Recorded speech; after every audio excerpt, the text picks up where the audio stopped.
the vibranium finder machine. Could have been Dr. Doom. I don't think so. I think it's Elaine. It's too much. No, I think it's Elaine from Oh, Seinfeld. right. Yeah, I think she there's a bunch of like interesting political stuff that I guess was happening. Like she's the director of the CIA and whatnot. Yeah. But yeah, I don't know. It was good. I liked it. I was hoping for like a Doctor Doom reveal. I think that would have been huge. It would have been a really big surprise. It's like, we introduced another society and also another one, Latveria. I haven't seen Ant-Man yet. Very excited, but I'm really hoping. I mean, how are you going to do not Secret Wars? Yeah. Secret Invasion? No, Secret Wars is the show. How are you going to do that without Doctor Doom? Yeah, I don't know. I think he's coming. I don't know. Man, better. I digress. This is the Remember the Times podcast. I'm Mitch. This is AJ. We talk about music on this, not just nerd stuff. Yeah. Not yet, anyways. Yeah. No. That's our next podcast. We're going to do some spin-offs. We quite literally remember the times, mostly our times. Yeah, we've been in a band we've been playing music together for about, 22 years now? About 22 years. And we've had some shit happen to us. And I kind of remember a lot of it. Even he doesn't, but I remember a lot of it. So we're going to talk to you about all of it. Ironically, got the Remember the Times tattoo, and I don't remember most times. This is weird how that happened. How many of us have that? Like 8 or 9 of us, I think? Yeah, probably about 9. That's so cute. Yeah, it's adorable. You did that, right? Yeah. Colts also use branding. Or brand people. If you don't know what we're talking about, you wouldn't know. I know what I'm talking about.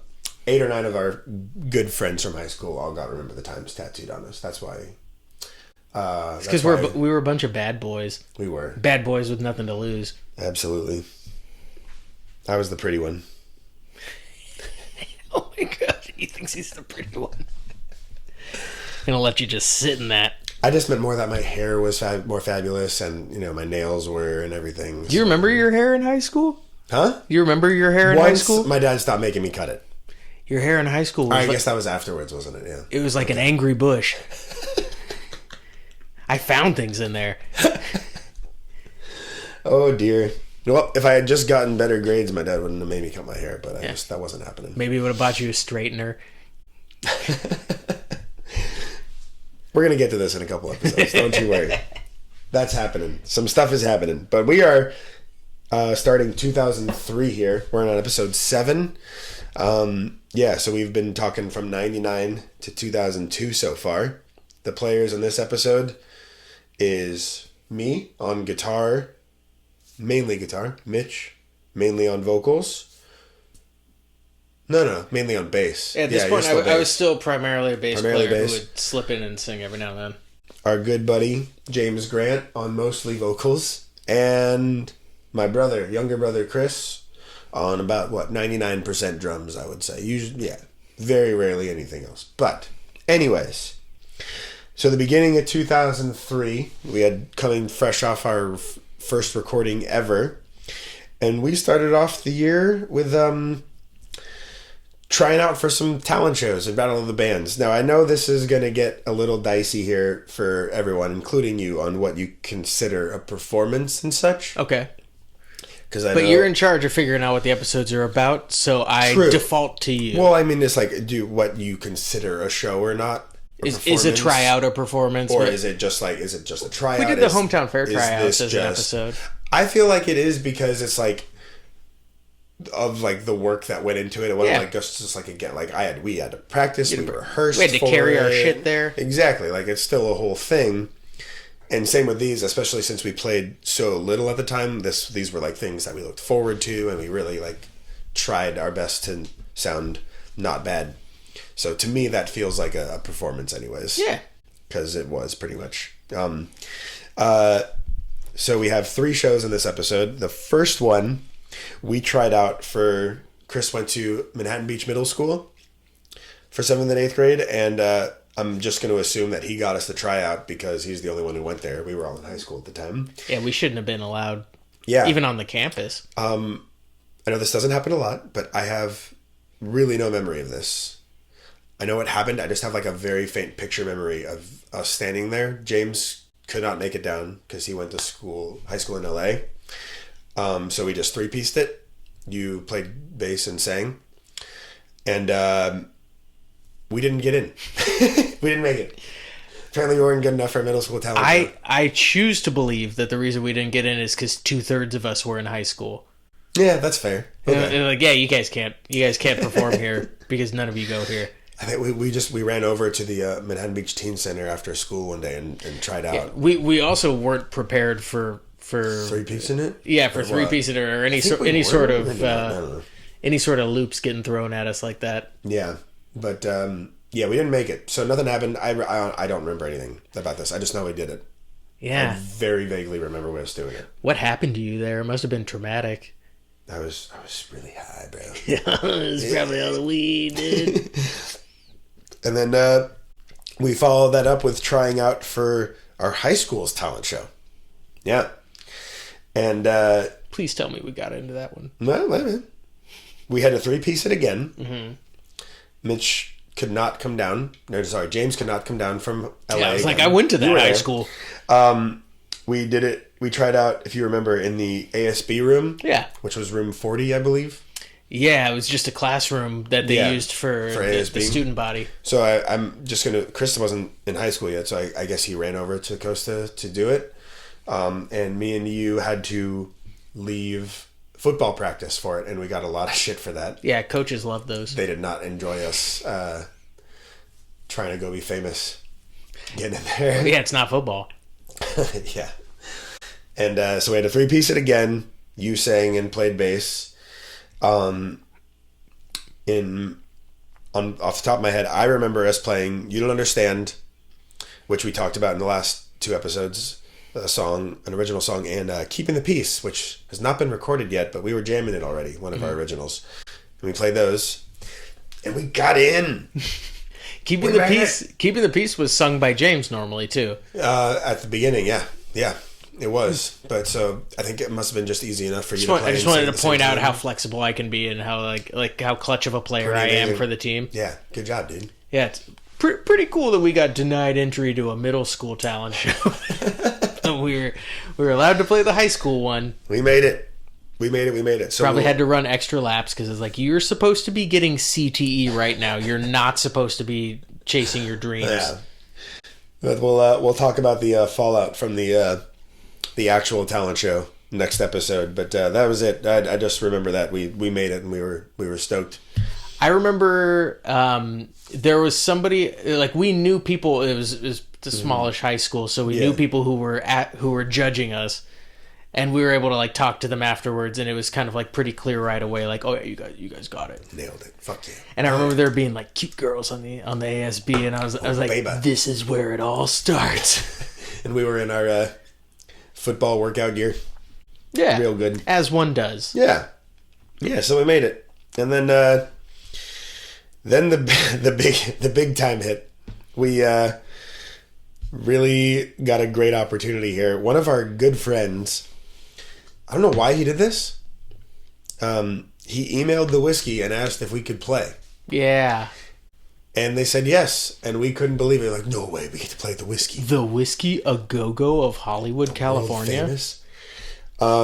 Obviously, we had absolutely no idea that they say yes to everyone as long as you sell tickets. Here's the key: is you just need to ask. Yeah, and yeah, you can, but you can either play to nobody and pay us like $1,000, yeah, whatever the hell it is, or you can sell the tickets and make $20. Yeah. So we didn't know that, but we were just beyond ecstatic. Yeah. And so yeah, fucking whiskey, one man. of our friends got us like one of our first big gigs. I think my mom drove us up to get the tickets one day. Yeah. I don't know why I remember that. It was I remember it being there wasn't a show happening at the Whiskey, so you kind of feel weird walking up to the front. Yeah. And we're like high school sophomores in high school at this point, 2003. Yeah, we're sophomores. Like, we're SBNC and we're here to get our tickets. They're like, "Oh yeah, just come in." And then it's like, "Here's your tickets. Sell them all by the end of by your show. You owe us this much money when you show up." No idea. That was a stupid we owe fucking you like $750. I think it was. It was like 75 tickets for $10 each or something like that. And I think was this one that we set up the party bus to get everybody up there, or was that was the later one? That was like we've played at the Whiskey like 5 times. Bro, like 6 dozen times. Bro, this was the first time. For anybody who's never been in the Whiskey, all the offices and like green rooms are like above the actual room. So we just thought it was so cool, like going, behind the scenes in the Whiskey. Jim Morrison was here. But yeah, we're basically him. That's how we got it. We sold a lot of tickets. I think we sold all of them. Pretty much. I don't think we lost any money. No. But we called in like every favor that we possibly knew. Or it was like, you're my friend. Yeah. Come to this show. They were all thought, like, oh, you guys are playing in Hollywood. That's so cute. It was. We were the first, I think, people in our immediate area to have done something like this. So it wasn't a question for them that they were going to come. So it was a big deal. I think I already had an amp at this point. Go me. Chris's drum set to this point, Chris only had like a beginner, like not good drum set that he was like really beating the hell out of. So I remember my parents actually, Chris's drum teacher had a drum shop where you could buy drum sets at this point, and my parents rented him a better drum set to play the show because it was like, it was a big special deal. It was one of our first big ones. Well, it's like, dude, your kid's gonna play the Whiskey, like he's gonna play it on this piece of shit. Yeah, and a couple pots and pans. Yeah, coming a long way from banging on paint horses. But so we did it. We sold all the tickets. We got on. No idea who we played with. Oh wait, no. We played with that sex band, right? That sex band. You know what I'm talking about? Do you remember? No. I don't remember their damn name. You can't just say that sex band. The singer was like being all weird and creepy. In my head, he looks exactly like Fieldy from Korn, but I don't know if that's correct. It wasn't him, probably. No, I guaranteed it was not him. But that's what the singer looked like. I think he just had a big goatee, and I must have. But he was like his family was in the crowd, and he was being all. He's like a lot of gyrating and thrusting and stuff. I don't even feel like his daughter was in the crowd. Oh, neat. What the hell was their name? Sex something. I don't know. Oh yeah, so they weren't a sex band. No. Their band name had sex in it. Yes, okay. That's what I mean. That makes a lot more sense. Sex something. I don't know. That was weird. So we put together a great set. We got all our friends up there. James wore a homemade Your Mom shirt, as he did in our first photo shoot as well. It was just a white T-shirt with Your Mom written on it in permanent marker, blue permanent marker. Like it couldn't be anybody else's handwriting. He's the only. He holds his pencil. He holds it with like 3 fingers on one side. It's like it couldn't be more. It's like he was crippled in the war. And he just relearned how to write. What the hell, James? Still one of the smartest guys I know. Yeah, couldn't hold a pen. Can't hold a pencil. Yeah, he's got little T-Rex hands. And I was wearing an anti-flag shirt, I remember. Did I wear my patented mechanic jumpsuit? No, you were wearing jeans and just a white shirt, I believe. Oh, yeah, classy. And classy. Your hair was like the longest it's ever been at that point too. Yeah. Yeah, I had my white dude fro. Yeah, basically. Yeah, pretty much. I remember that. We had written a ton more original at this point. We did play a lot of them. I know we played covers. We played Helena by the Misfits. We played The Crowd by Operation Ivy. A Single Second by FI, which I sang. And then we were all huge Saving Silverman fans, and we had crafted a punk cover of Cherry Cherry, which I thought was actually pretty fun. Still holds up. Yeah, it was rad. I love that it was because we were Saving Silverman fans, not Neil Diamond fans. Like, no, we love the cover band, the tribute band that they made in Saving Silverman. Diamonds in the Rough. Yeah, we wanted to. We're doing a Diamonds in the Rough cover. To be very clear. To be clear, but I think we actually made a pretty cool punk cover of it. The main thing I remember about playing it. We bought the VHS. You can get a recording of your set. You pay extra money for them to record it, and then they'll give you a VHS tape at the end. Which they did. So there's multiple copies, I think, at my parents' house, if nowhere else. We should put it up on the YouTube. Oh my god, that'll get so I many hits. haven't seen it in a very long time. It's fantastic. Now, when you say so many hits, you mean like you and me and James, probably, right? Okay, just making sure. Yeah, that's it. It'll probably be on private. Yeah, let's not list it first and let's share it around. The main things I remember of the set, specifically Cherry, obviously at this point you're the best singer in the band at this point. Obviously, obviously, but you know the backing vocals like said she loves me. Yeah, and one time you just went said she loves me, just like super dipped, and you could hear it, and I enjoyed that. I do. So I remember about the Whiskey. This is our first time with stage monitors at all. Yeah. And we couldn't. I'm used to hearing everything super fucking loud the whole time and just like screaming over it. And this is the first time I was like, oh, I only hear the bass. I can hear like a little bit of the guitar. Don't know how to say like I need a little bit more of this or that. No, didn't know you could even ask. So I remember like right when we started playing, I was just like, oh, this sounds weird and different, and I'm uncomfortable. just blew the note. Which is exactly where you need to be for playing your first big Hollywood show, second big Hollywood show, because we'd already done the Viper Room at this point. Yeah, we did the Viper Room earlier. Yeah, but I remember the Whiskey having very specifically like like dissected. But I don't think we didn't sound check. And I don't think we knew to line check or anything. No, we showed up and we played and got what we got. Is anybody out there listening that's not a musician? Sound check is you have to get there earlier and you get all the levels right. And it takes a very long time and it's really annoying, but it's very important. It's hard when you don't have a car and you're in high school. Very true. Or if you've never done it before and nobody told you what that was. A line check, normally that happens when shows are... Well, you do it just to be safe, but... A lot of times sound guys would be like, you're just going to get a quick line check. And that's when you don't have a lot of time in between sets and you just check the monitors and your levels really quick right before you play.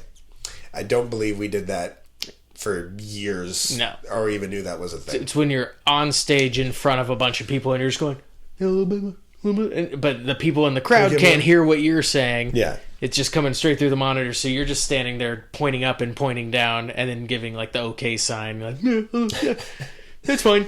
Kind of embarrassing. Or maybe you think you're cool because you're up there. Who knows? Yeah, like, dude, I'm a musician. Yeah. What else happened? Oh, yeah. I had to tune... This actually happened a lot. I had to tune James's guitar on stage because I had to tune... He was playing my guitar and, yeah, he couldn't tune it, so I had to do it before one song. Just a pure alpha move. You just walk over like, let me do it. Let me do it, bud. Still, because we didn't have tuners. Yeah, that was a big thing that I remember from early was that we would just ring out notes and we'd each hit the same note and go like, are you on 5? Yeah. I'm on 5. Are you on 5? We were tuned only to each other. We could very well have not been in E standard for all we knew. It makes for a really good experience for everybody who's watching. As if the whole band holds out one note and tunes. It's kind of like the beginning of an orchestra. I think I would really just, before the set... No, I didn't have a phone. How do I do this? At least at home, I would just listen to Fall Children by AFI because it starts with an open E. And just be like, perfect. Okay, there we go. Now, got it. Don't you move. For the rest of the fucking time. Yeah, put you in my case and carry you there. Professionals. We were about to play. We had rehearsed this so many times, this set. We had it down. And we were about to play a song of our originals called Who Needs Maturity. And while we were on stage, James was like, no, skip it. And we were all mad at him for that. We didn't know why. But I think he won that one. We didn't play it, I don't think. Yeah, well, I mean, if he didn't want to, we weren't going to be like, nope, start it. Just get on a fight on stage like Limp Bizkit. Yeah, oh, man. That could have been our moment, though. Yeah. Because you know how everybody's still talking about Limp Bizkit. Still, now that he's Dad Vibes guy. Yeah. Fucking whatever. Weirdo. I remember... this has nothing to do with the show, but AFI was on their Sing the Sorrow tour, and they were in LA the same night that we were playing, so I couldn't go, and I was sad. Yeah. Yeah. But they probably thought the same thing about the SBNC show. Yeah, they couldn't come see us play. Davey was like, I'm thinking about canceling the show. There's some fucking high schoolers that are going to be doing shitty covers of our songs. Oh my god, yeah, we did play them that night. That's crazy.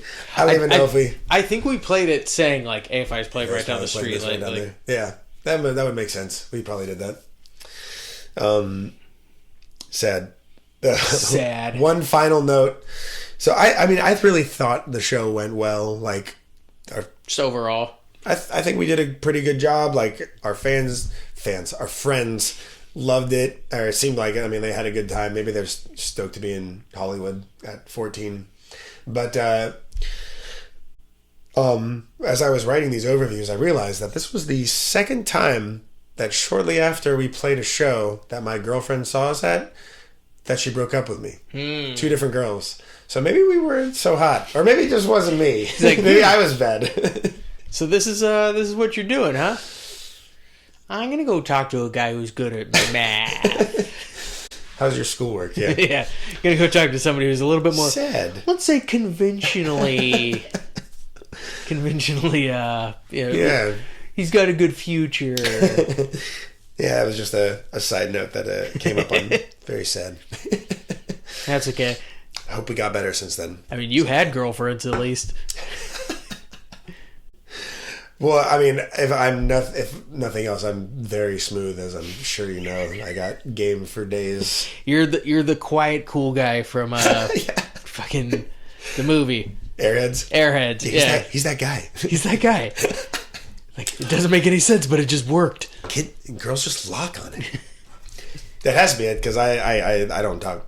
I can't say anything. It would only hurt my chances if I said something. You gotta wait until you say words. Thank God I'm married. Hey, you gotta make sure you're dating your wife, though. That's our next spin-off podcast that we're gonna do is just marriage advice, because we're both so good at it. We nailed it. Yeah, we did it. I don't know how, but we did it. Yeah, we both punched up a couple rungs too. We did better than we should have. Flukes. By chance. It was probably the Whisky-A-Go-Go. Yeah, it gave us the confidence to try and succeed. Absolutely, that was it. Yep. So that was you know what though, as you being 16, time moves ultra slow. Mm. I thought Low Class was together for a very long time. It felt like it, right? It felt like it was Low Class for probably like a third of our lives. SBNC for probably like 2/3, and then it turned into Allura, and then I consider that like a whole different chunk. Yeah, but so Low Class, the band that we're talking about, was only together for, it was only a year and a half that you had really joined, and then and this marks the end of Low Class as we know it. The whiskey killed Low Class? Something killed it. But we're going to find out next episode. Dun, dun, dun. Oh man, a cliffhanger? Yeah, so this is that's the last Low Class show with this lineup. Was that the whiskey? Yeah. Oh, that's crazy. Yeah, right? Hey, I was there. I don't remember that. I just remember at some point we were no longer Low Class and we became SBNC. Well, you're going to relearn your life next episode. You're going to see what happened. Cool. Yeah. I mean, that's a big part of why I'm doing this. I can listen back to it when the dementia finally settles completely in. And it's like, oh, here's what you did in high school. You're going to be that, like the girl in the Notebook, just remembering from me telling you things, and then all of a sudden you freak out on me. I don't know, man. I never saw the Notebook because I'm an alpha male. I saw half the Notebook. Oh, what'd you do on the second half? I brought my girlfriend to see the Notebook, and then I left halfway through to go to Medieval Times with you. I thought it was going to be something cooler. Nah. You're like, oh, I only saw the first half because I was getting laid for the second. Nah, I went to Medieval Times with you. Better. Yeah. Needless to say, we're not together anymore. Didn't work out? Nah. I don't think so. Yeah. I was really happy about Medieval Times, though. Yeah. To be honest, yeah. You know what? Like I've always said, it's nights before fights with your girlfriend. Is that like a bros before hoes? Yeah. I was doing like a playoff of bros before hoes. Yeah. Nights before fights with your girlfriend. I can see that. Yeah. So you always pick. Like what's that in Greece when someone. Really New York guy. When someone picks a chick over his buddy, something's got to be wrong. Something's got to be wrong. Damn. We did it. We made it all the way back to Greece. All right. Yep. That's it. All right. That's a good ender. Cool. Thank you guys. Everybody. Bye. Bye.